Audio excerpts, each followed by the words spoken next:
really foggy here this morning in Florence, Oregon.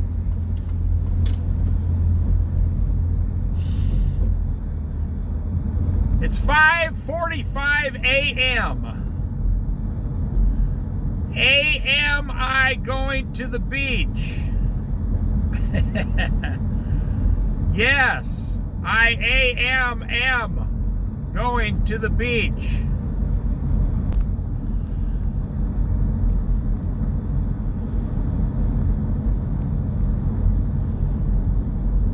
On a different note, I just saw a person on their way to church at Sunday morning blow right through a red light and didn't know it turned red. I'm not joking. Now, they was only going about 30 miles an hour. They were beside me.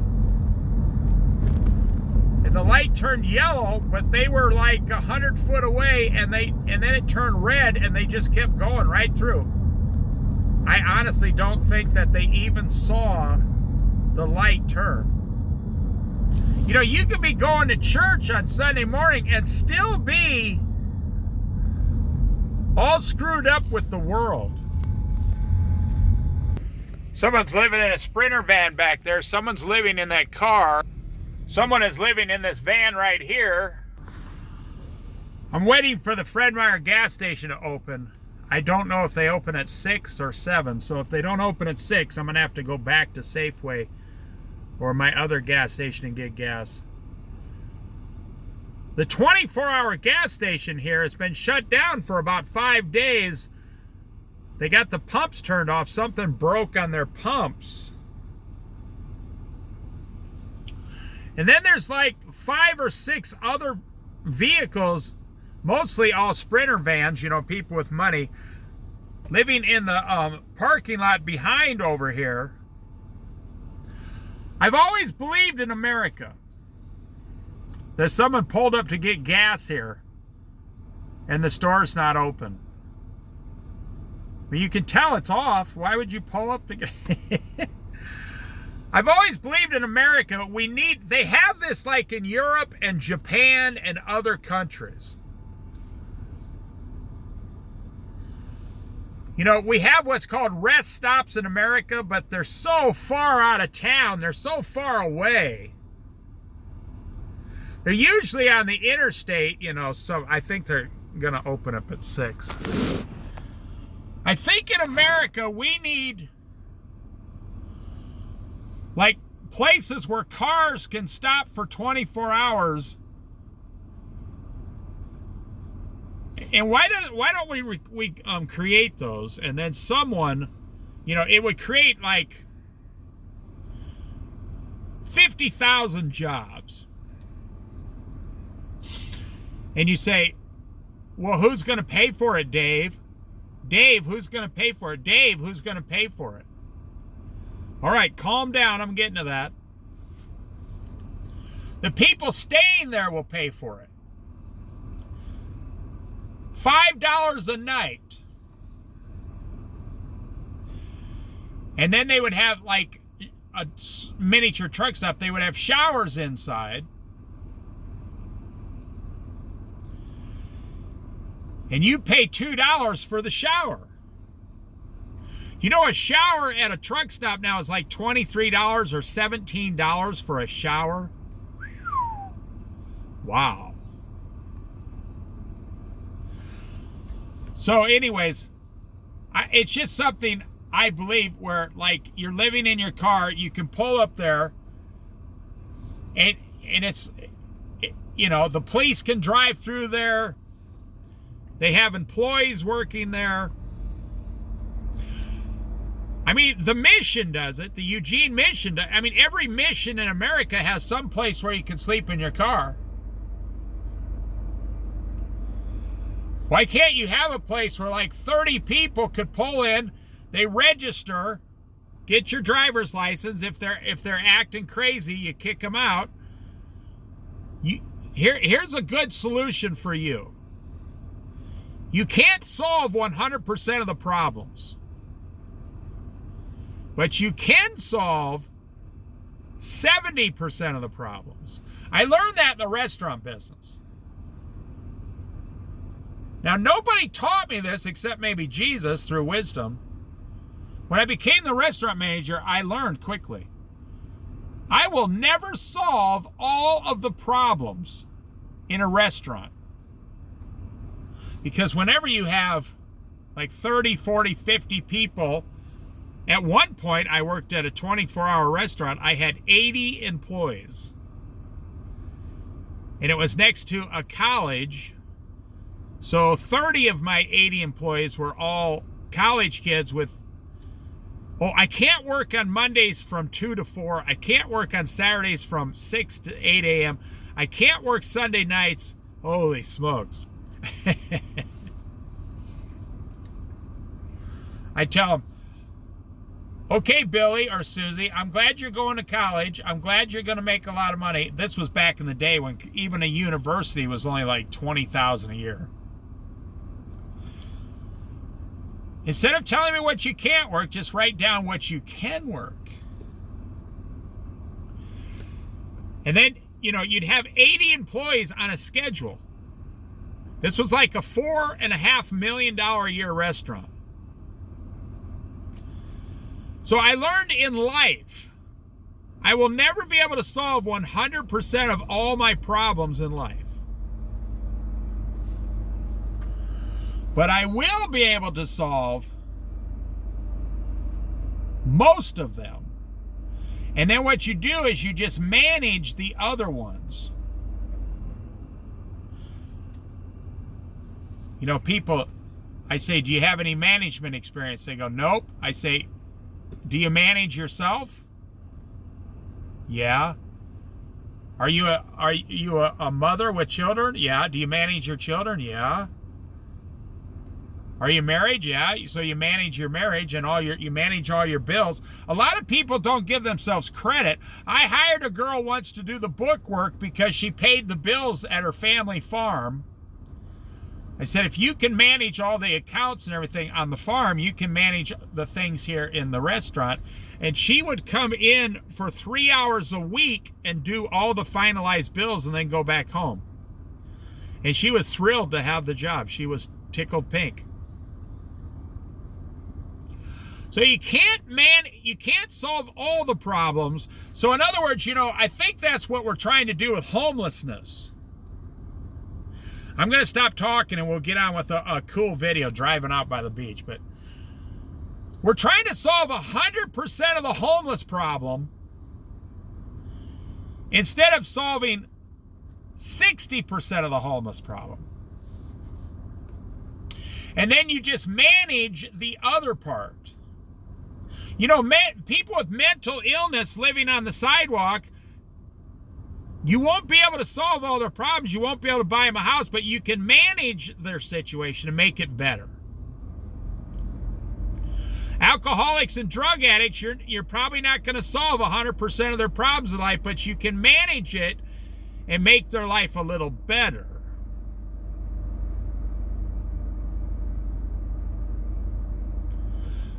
And that's what I say, if we had these little carports and we gave people jobs and 30 people a night pulled in there and they were paying with the showers and everything $200 or $300 a night combined, that would be enough to keep the place open and give 3 people their jobs, or 5 or 6 people probably. $300 a night would be times 30 would be $9,000 or $10,000 a month.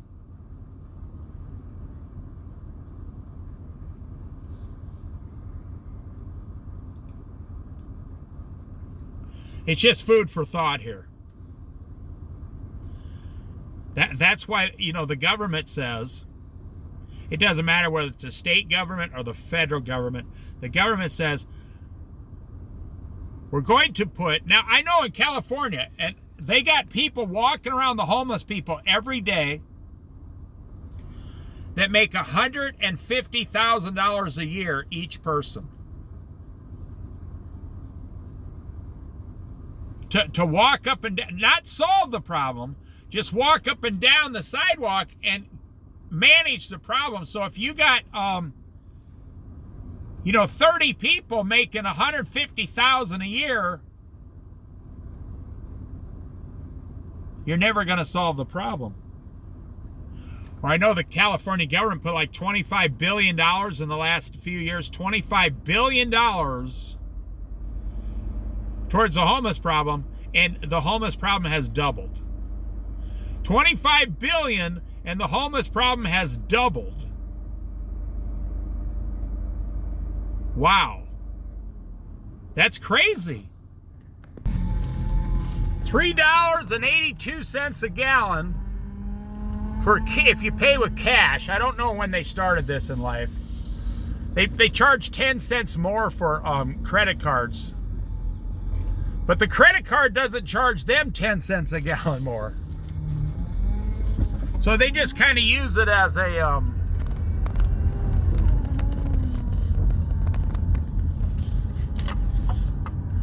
way to, you know, get 10 cents a gallon more out of you. I'm gonna let that person go. I'll tell you a funny story. When I moved here 23 years ago, and I was coming into Oregon, eastern Oregon, way over by the Idaho border, just entering the state, they got this little tiny gas station on the side of a cliff. It's probably not even there anymore. This one lady owned it and worked there. When they had a law, it was illegal to pump your own gas in Oregon. Now, isn't that funny and ironic?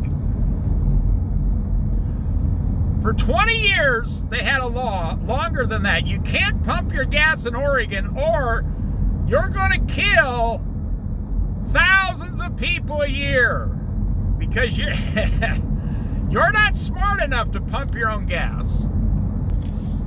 Even though you just drove across the state and pumped your gas over there and nothing happened. So in 20 years, I've never heard of anybody getting injured pumping their own gas on the news. So I come into the state, you know, and I was living in Colorado for 9 years, and I drove out here and I pumped my own gas. You pump your own gas. I come into Oregon for the first time. This lady comes out and goes, "Sir, stop! What are you doing?" I said, "Howdy, I'm pumping gas." She said, "Not in Oregon, you're not." And she told me about the law. She was pretty upset. At the time, I was 40 and she was like 55 years old. I said, "Oh, well, how am I supposed to know if you come from another state? You don't have any signs up here to tell me don't pump your gas." She kind of shrugged it off. I said, "I mean, being by the Oregon-Idaho border, don't you get that a lot?" She goes, "Yes, every day I have to yell at somebody, don't pump your own gas, like you, sir." So I think it's funny that 23 years later now, they passed a law last year. You can pump your own gas now.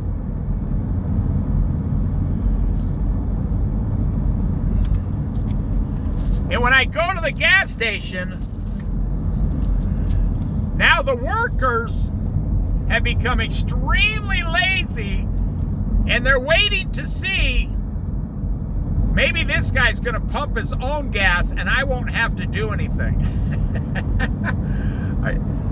You know, it's funny. They told me, I'm talking about the government passes these rules and then 20 or 30 years later, they change the whole thing back to the old way, and then in 20 years later they'll change it back to the other way.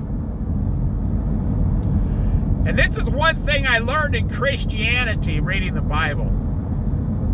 In the book of Ecclesiastes, nothing stays the same. Nothing is new. Nothing is new. It's already been here before. It always has been. It's all the ideas you have are not new. They say, "Oh, computers are new." No, that's not true. They had ways of counting back then too. Well, computers give you information. Yeah, we have too much information. It's not good for us. Well, now we have artificial intelligence. And boy, I see young people, they love artificial intelligence on the internet, on YouTube. Boy, they use artificial intelligence. They love it. But it's really just like making your own cartoons. And I learned before the age of 7 years old that cartoons were never going to help me in life.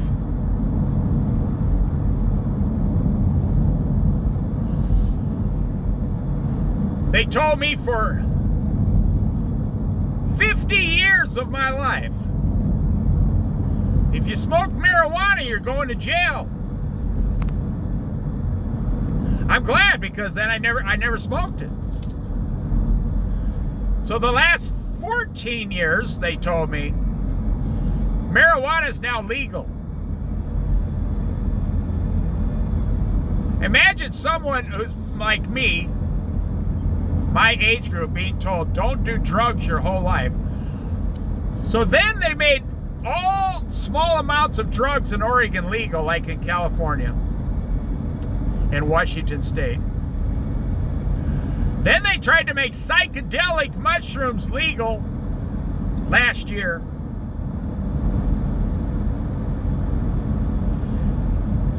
And then they made all small amounts of drugs legal. And then they doubled the amount of money they give homeless people in Washington, Oregon, and California.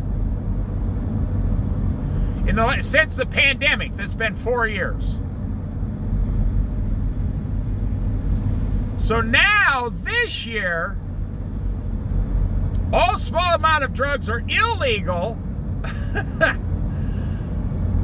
They cut back the homeless money by 50%, and they're kicking people out of all the homeless camps now in Washington, Oregon, and California.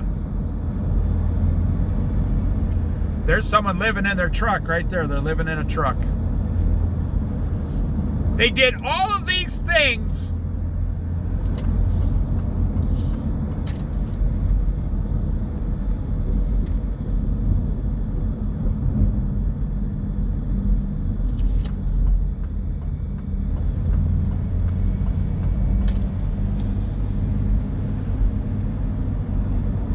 They made all these laws, all this time, tens of millions of dollars. Well, if you count California, it'd be billions of dollars. And now even Gavin Newsom, the governor of California, is telling illegal immigrants and homeless people you can't have any more money. And you can't get free health care.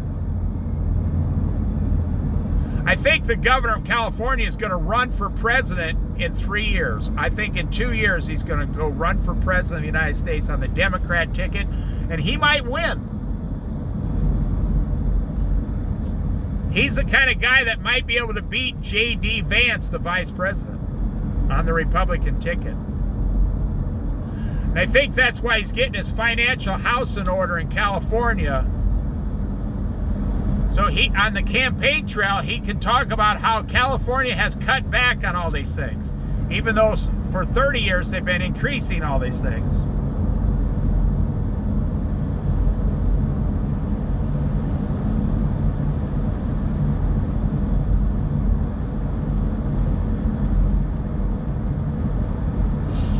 See, I'm doing 54 miles an hour. And you can tell there's no traffic out here. I've had 2 cars pass me. Now, who was driving the car?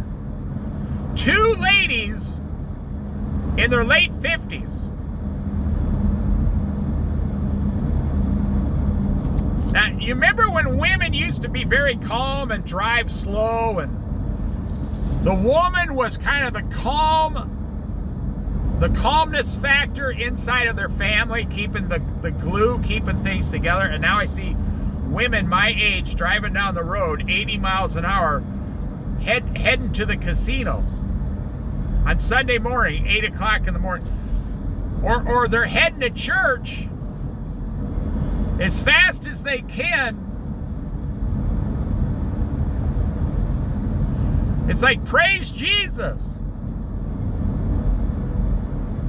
I just drove 80 miles an hour to get to church. Praise the Lord. You know, it's really about, well, so let's back up. So Joe Biden, and I don't care who did it, Joe Biden lets millions of illegal immigrants in the United States in 4 years. Now Donald Trump comes and he's kicking out millions of illegal immigrants within 4 years. There's someone living in a van.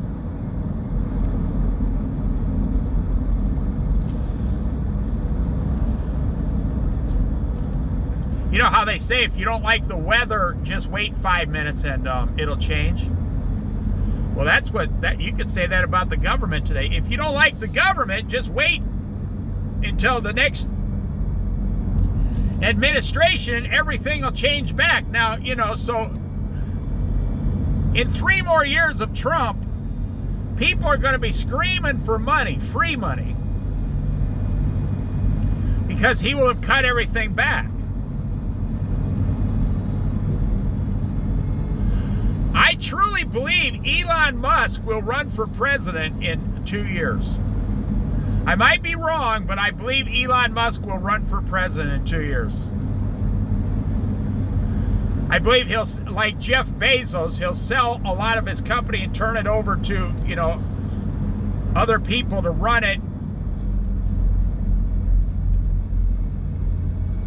I do truly believe Elon Musk, because he got in a fight with Donald Trump, and he's got the money. He'll just finance his own campaign. He'll just spend a couple $1 billion because Elon Musk got really mad and angry for actually a really good reason. He was told by Donald Trump, if you come to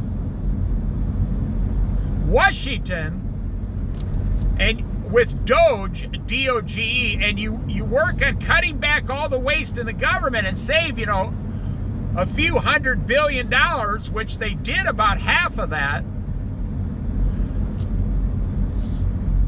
to help the American people from declaring bankruptcy in the United States. So he did his part. He was good at it. With all those other people, they cut back a lot of money. But then Donald Trump is passing his budget here within the next month or whatever, and they increased the deficit and wiped out everything Elon Musk saved. Here's someone living in a bus.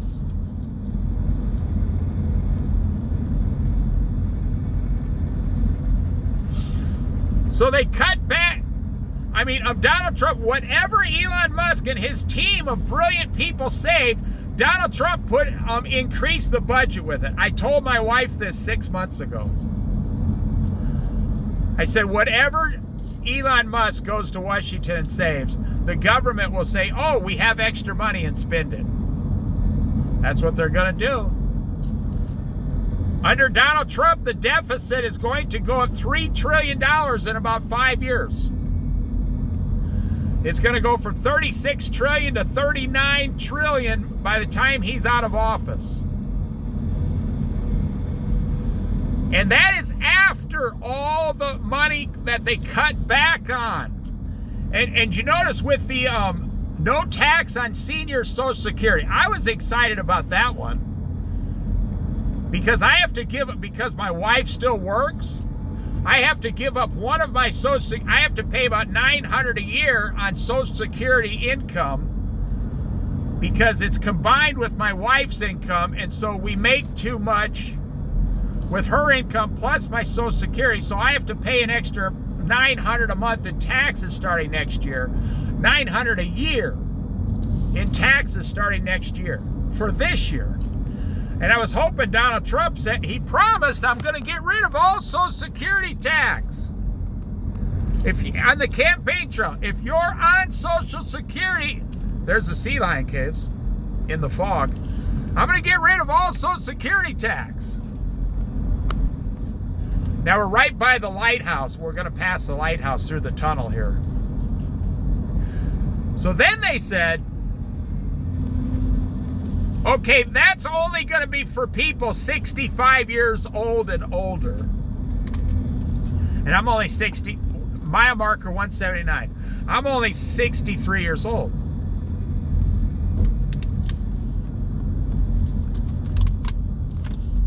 You know, they say they want to increase the GDP and increase, you know, well, the more people work, the more money they pay in taxes and the better the government is. That's obvious. So why do you limit the amount of people or the amount of money retired people can make on their Social Security, work and get Social Security? Why do you limit that? Why don't you just say, you can work as much as you want, still get your Social Security, and just pay tax on it? Well, Donald Trump promised, okay, hang on, we gotta do something. Look at the fog on the other end. You can't even see out the tunnel. Look at that fog. Wow, that's beautiful. So Donald Trump, now they said this week at the end, there's someone living in a Sprinter van. There's someone living in a car right next to him. Just a regular car living there. So now Donald Trump said, we might not even be able to do that. We might not be able to make no tax on Social Security, even if you're 65 or older.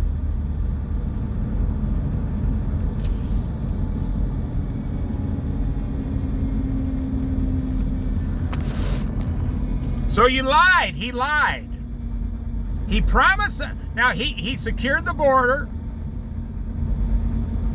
He's sending National Guard troops to Los Angeles this weekend because they're protesting about illegal immigration.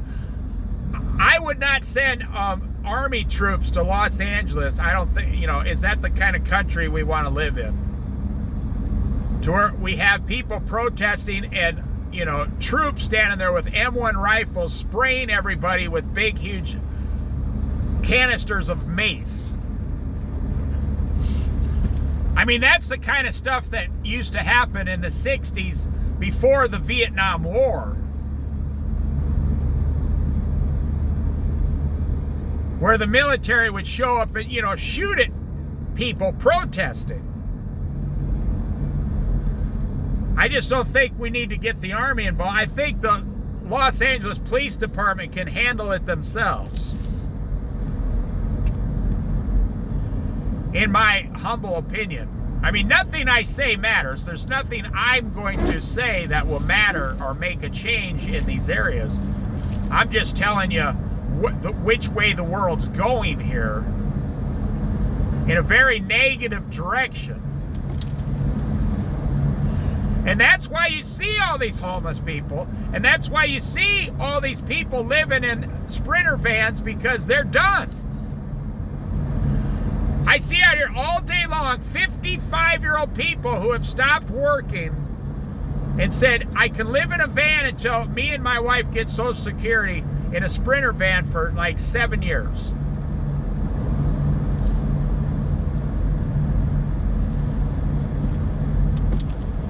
And that's what they're doing. They're going to survive for 7 years at like $20,000 a year. They probably got $500,000 in the bank.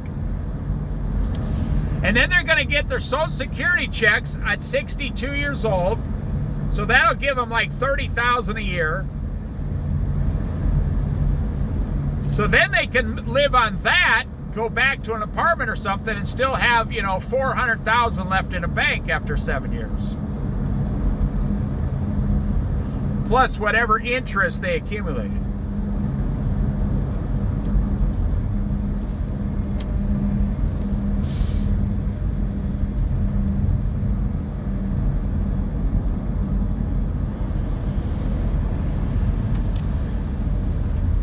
Yeah. That's one of those people that they probably have to go up to Washington State or something, and so they get up right at sunrise and start going 80 miles an hour down the road. Oh, people are crazy today, I'm telling you. People are going nuts. It's a beautiful morning out here. It's like 55 degrees, supposed to be 65 degrees on the coast today. Possibly 67 degrees. Here's someone living in this car here, look. In the side of the road. Yeah, they're living in that car. Full time. That was a nice car, so that's another thing I see is people who are traveling, they don't want to stay in motels anymore. They are done with motels. Now, not all of them, but I'd say 25% of people now, especially if it's just a single guy or like a couple with no kids traveling, or you got a small kid, you'll just sleep in the car overnight, get up, hit a shower somewhere, and then leave. And you'll save $100 off a motel. There's someone walking on the beach down there already. Look at all that driftwood.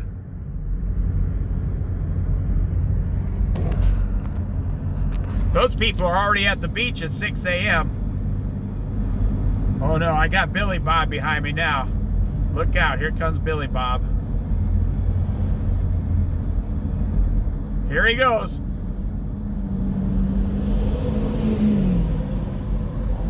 Good morning, Billy Bob. How are you?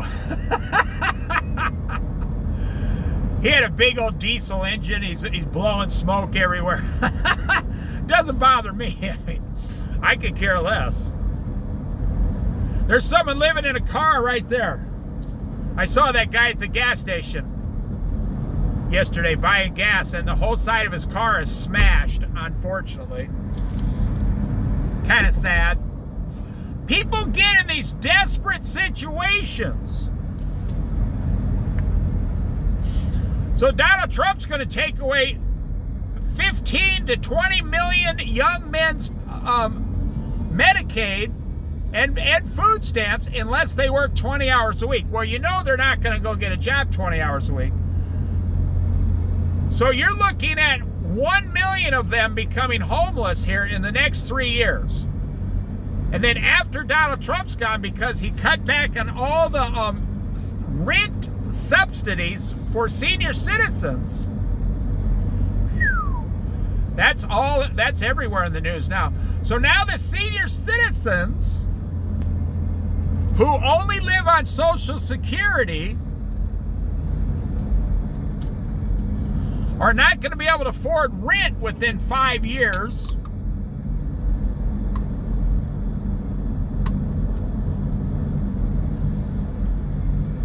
So whoever the next president is, so if we have 1 million homeless people today, right? And Donald Trump's going to create 1 million more homeless people in the next 3 years because of the young men who all their benefits are going to be taken away. Because there's 15 million of them, and at least 1/15, so 1 million will not survive it, and they will be on the street. So homelessness will go up to 2 million, in my opinion. And then in 5 to 8 years, the senior citizens cannot afford the rent increases, and some of their benefits will be taken away. I mean, you better hope Elon Musk does not become president of the United States, because he will run the country like a profitable business. And within 2 years, he will slash the government by 50%, and everybody will be on their own. And people who are on the edge will just drop right off the edge.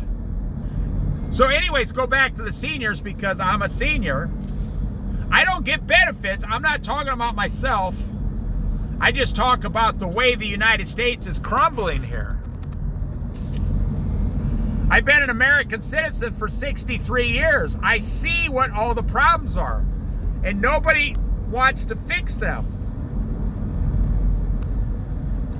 So we'll have 65 million seniors in 8 years. Some of them will pass away. Look at how beautiful it is.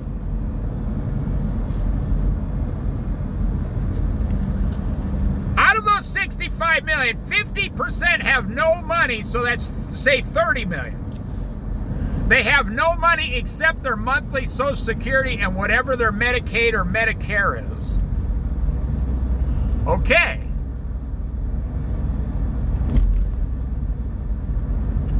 Out of those 30 million that have no money and they can't work and they can't get money, man, oh man, oh man.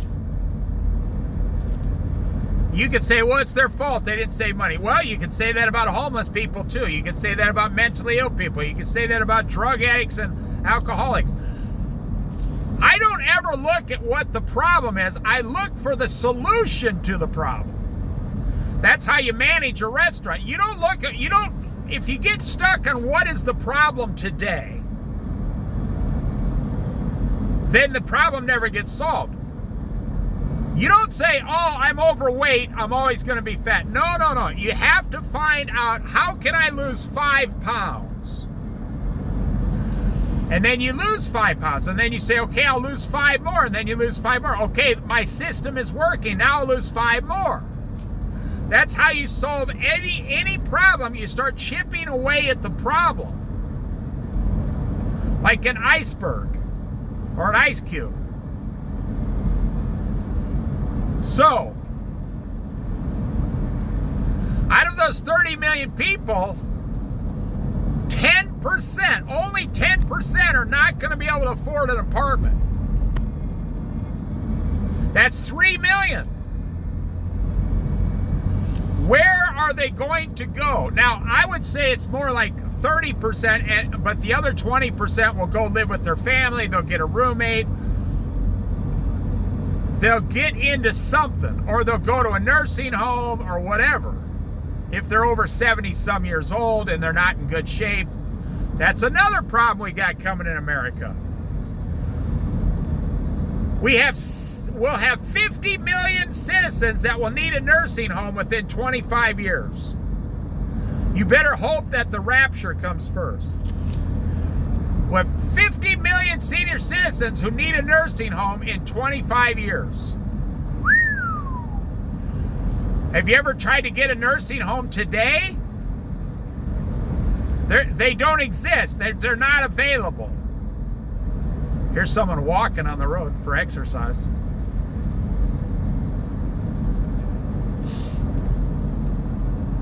Now think about this. So if you got 1 million homeless people and then you increase that to 2 million because of all the young men that are going to lose their benefits, I said, within 3 years. And then 3 years after that, 6 to 8 years from now, you got 3 million seniors who can't. Here's someone living in a van. And I really like this old Dodge van. Look, see the window on the side? I really like that. So within 6, 7, 8 years, we got, instead of 1 million seniors that we have now, I'm sorry, instead of 1 million homeless people, look at that fog bank. Oh, that's beautiful. We will have 6 million homeless people on the street or in their cars. That's why I started this video with, you need to have pullover locations at night where we charge $5, $7, or even $10 to spend the night in your car. And then $2 or $3 for a shower, and you can go for the day. I mean, campgrounds are $35 now, so people living in their cars cannot afford that.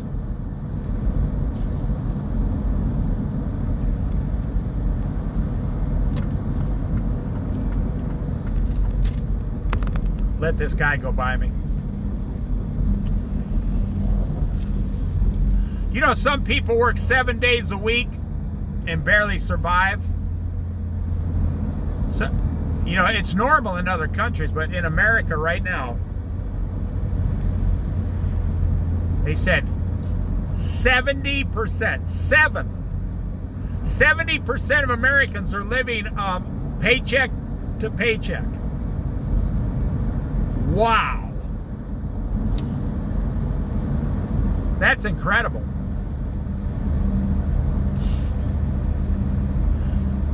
And a lot of people in houses, or at least people who own their own business, put it that way. They own their own business, and they work 7 days a week, and they're barely even making, $80,000 a year at the most. And they're just barely surviving.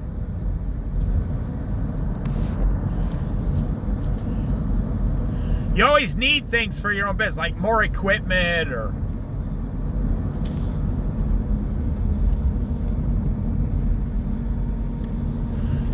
back in the day as a restaurant manager, I'm not making this up, I was one of the first guys who come up with getting a free Pepsi and a free Coke machine.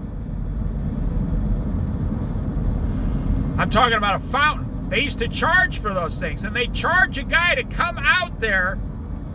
And I was only 21 years old, and I was just dumb enough to come up with this idea. And my district manager, store manager, came down to the restaurant I was managing. He says, I said, I have this idea that we can pit Coke and Pepsi. I was 42 years ago. I'm one of the first ones that ever came up with this. I said, we have this idea.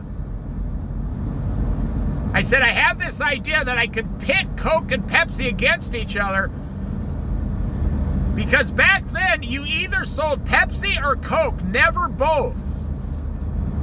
Never.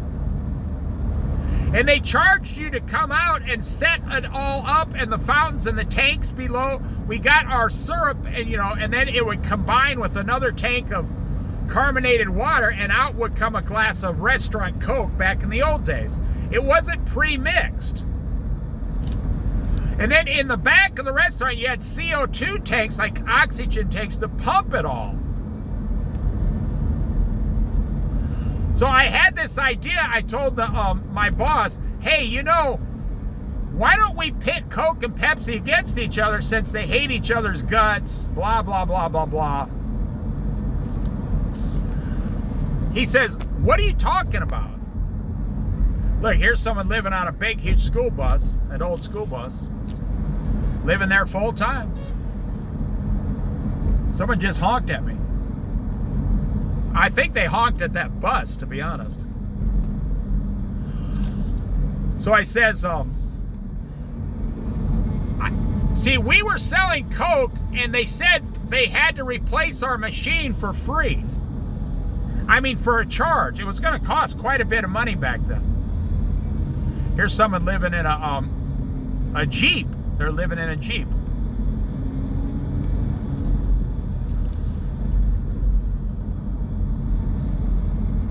The manager says, you're an inexperienced, crazy, stupid kid.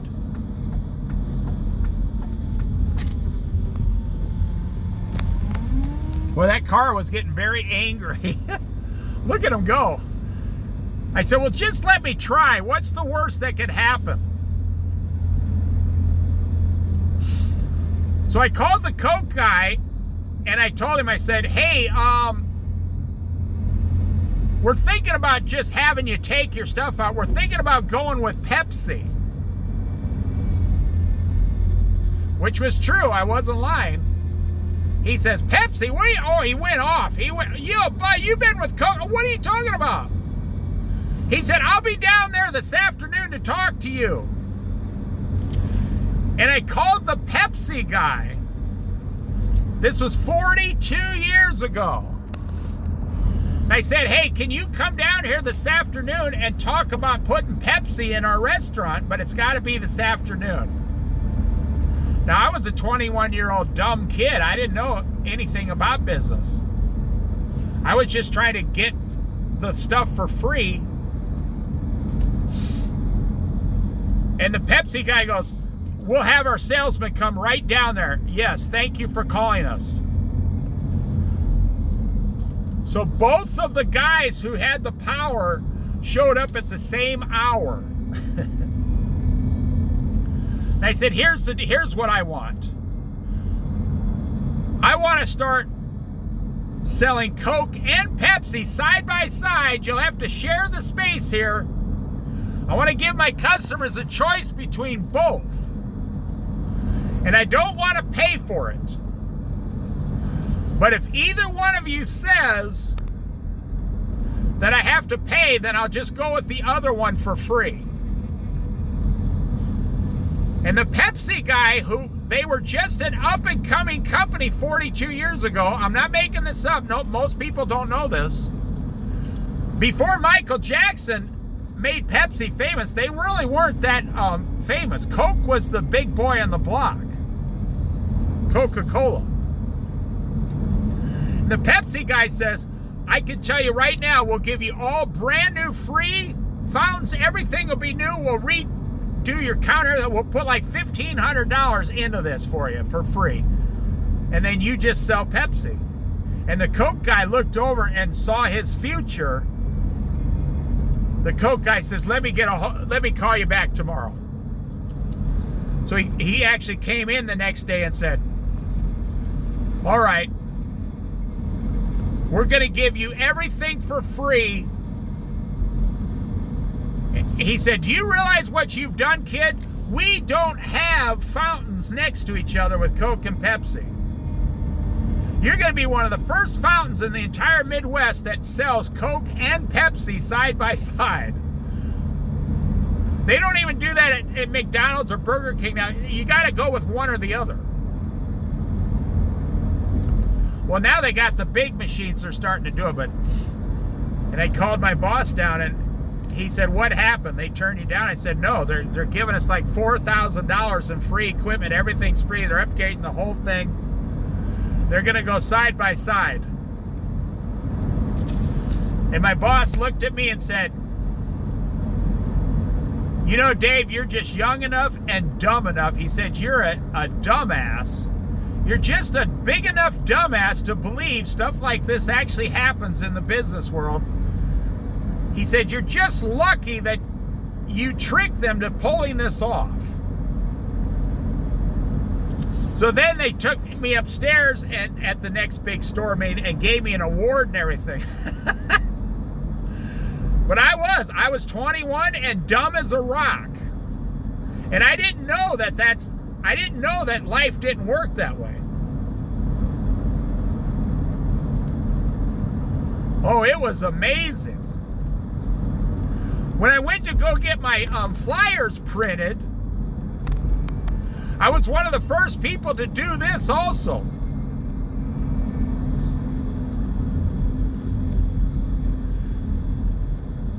I've never seen anybody do this. My boss said, well, we're not going to give you that much money for flyers. Because that's how I got all the increase in the business. I went around to all the doctors and nurses and all the secretaries working, you know, and they're all 40 years old, and I'm 21 coming in. You know, I look good. I got a tie, a white shirt. Hey, I'm Dave, the so-and-so restaurant manager. Here's our specials for the week. And those secretaries, they loved me. They thought I was like their little brother, giving them half-price lunches. That restaurant was so full, I had a line for 25 minutes out the door. The store, I couldn't believe I could get that many people to come eat lunch every day. But anyways, with the flyers, I went down to the guy. Now, flyers were 2 cents each, and I said, you know, I'm going to need like 300 of these every week. Which was only $6 or whatever. But the guy said, at first we would do it, but then they were going to cut back my budget, believe it or not. That was a lot of money back then. And the guy at the printer office was raising the prices, right? To a whole 4 cents each. This was in like 1983, I think. 1983. I said, hey, I got an idea if you could still give us the old price. He says, I can't. The paper cost me that much. I said, I know, but I have an idea that will help you. Give it to me, and you'll make a little bit of money, but you'll be getting more business too. And he goes, how's that? I said, on my flyer in a little corner, like 1 inch by 1 inch. This was a flyer, a whole piece of paper, like an 8 by 11.5 piece of paper, or 8 by 10 or something. I said, in the corner, put the name of your print shop on it. And I'm going to pass this out to 300 offices a week. And you will get advertised to 300 offices a week with the secretary who is in charge of the printing, and having your little 1 inch by 1 inch printed by so-and-so, and give your address there in the corner of my weekly menu. The guy says, we've never done that before. Then he got to thinking, you know what? If I did that on every one of my customers, my business would double.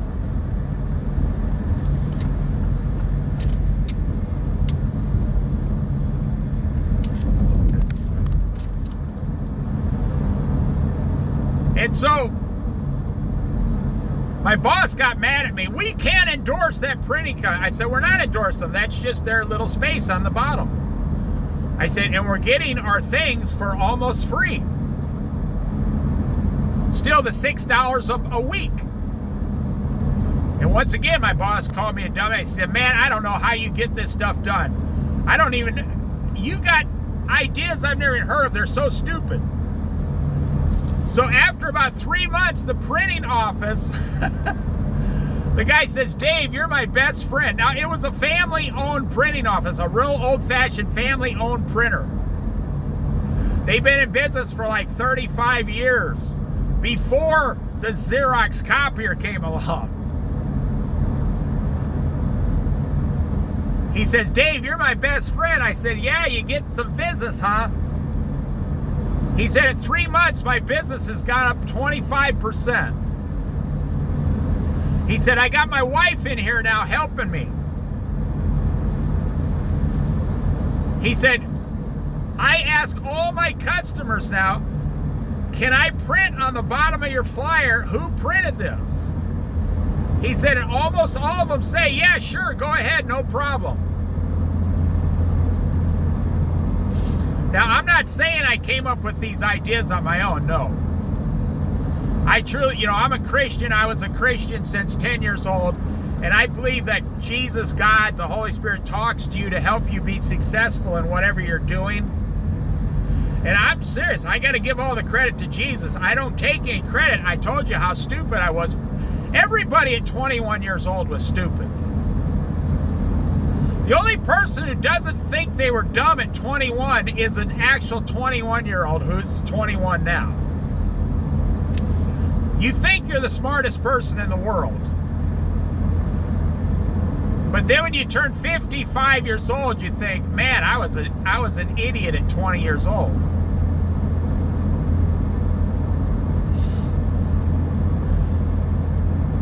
These are the kind of people we need in the government solving these problems.